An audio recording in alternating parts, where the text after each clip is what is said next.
అయితే మంచి నీరు త్రాగుతావని, త్రాగినప్పుడే దేవుడే చేశాడని అనుభవిస్తూ నమ్మాలి ప్రతి మానవుడే.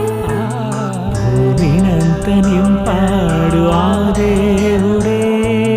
గాలే లేకపోతే బ్రతకలేవుగా, నీ కంటికి కనబడకుండా గాలి ఉందిగా, దేవుడున్నాడని కనబడడని చెబుతోందిగా. ఆ దేవుడు లేడని నువ్వు చెప్పకు, నువ్వే తన సాక్షివి అని మరువకు.